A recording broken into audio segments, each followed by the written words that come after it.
We touched a little bit as well earlier on the cadet program. And you yourself were a cadet, as you mentioned, as a young boy. Yes, so tell us a little bit about what that is and how a young man would get involved in the Civil Air Patrol's cadet program. Okay. We have a program that's set up for young people in the ages of 12 to 18, and it involves training in leadership, in aerospace education, and in moral leadership.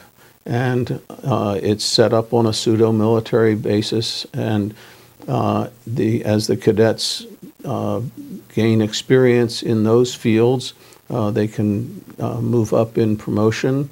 Leadership implies that they will take increasing levels of command responsibility. So the squadron is organized, the cadet portion of the squadron is organized by flights, and each flight has a flight sergeant, and then there's a cadet commander, and so on. So the cadets get growing levels of responsibility in leading others. They also are trained to be part of the search and rescue activity. Our ground teams that I should have mentioned when we do a search for an aircraft, if the aircraft is spotted from the air, a ground team is brought in to basically recover what's set up a perimeter around the aircraft and protect it until the appropriate forces can come in. And those ground teams are typically made up of both young people and adults. So the cadets are trained as ground team members as part of their training activities. And the search that I mentioned a while back about the gentleman who had disappeared, that was the team that we provided for that was both adults and our cadets. We had, I'm trying to remember, probably four or five cadets that were involved in that search and out searching all night long. And I assume what they learn and the skills that they practice also serve them very well in their adult lives. And I suspect that probably some of these young cadets have gone on to do some pretty wonderful things in their own lives, too. Absolutely. Right? We've very recently had one cadet who had gone on and came back as a senior for a while, and then he's now flying for the Border Patrol up in North Dakota as a Border Patrol officer, and doing flying, which was his love to start with, but he's helping to patrol our borders along the Canadian border. We have one of the problems we have right now. We have a number of younger cadets, but we don't have any real seniors because several of our seniors have recently graduated from high school. A couple have gone on to college, and one has gone on and completed basic training in the Marine Corps.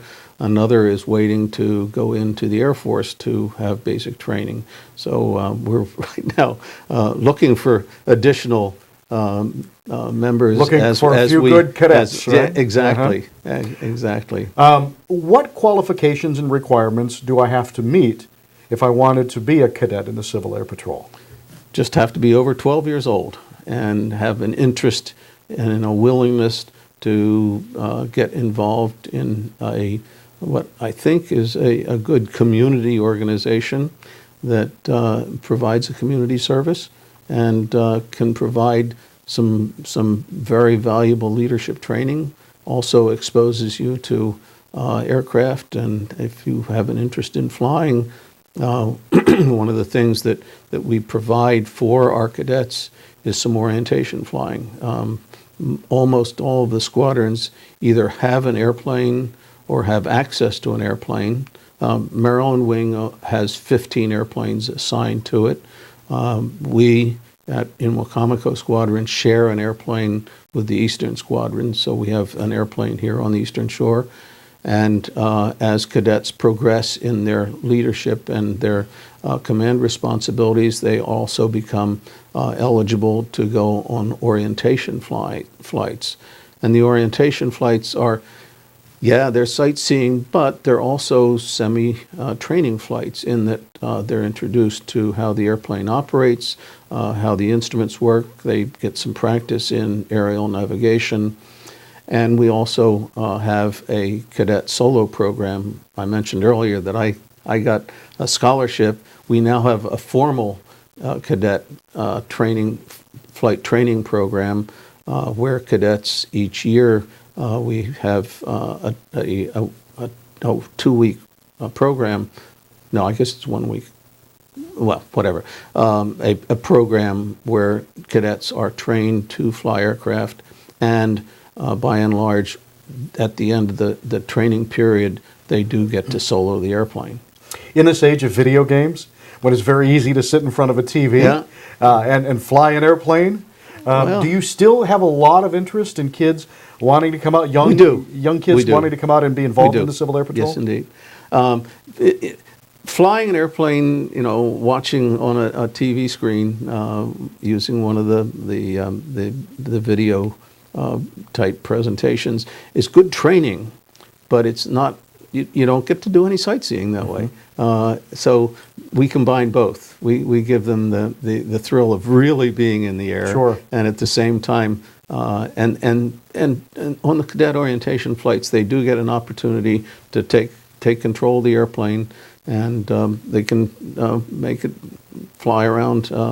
Some of them are very docile. They just want to fly along kind of straight and level and not do it. And some of them get pretty involved with making some fairly dramatic moves in the airplane. Good. So, What else can you tell us about the Wicomico Squadron? Yeah, how large are you, and anything else you want to share about it that we haven't touched on yet? the squadron is not one of the bigger squadrons in the Maryland wing. We have right now on the order of, I think we claim on the order of 30 members, but really 20 who are active, and roughly 10 active cadets and 10 senior members. And we're actively looking for more. The more people we have, the more we can do. Sure. And if interested, how can they contact you? The best way is to look at our website. We have a website that's up on the internet. It's wicomicocap.org, and on that we have a very active IT guy who continuously updates that with activities that the squadron has been involved in, so people can get an idea of some of the things that we've been doing recently just by going to the website. And it also provides links to the Maryland wing and to national, so that they can see and get an overall idea of Civil Air Patrol. It also has the contact information to telephone numbers so that they can contact us, and email addresses for us.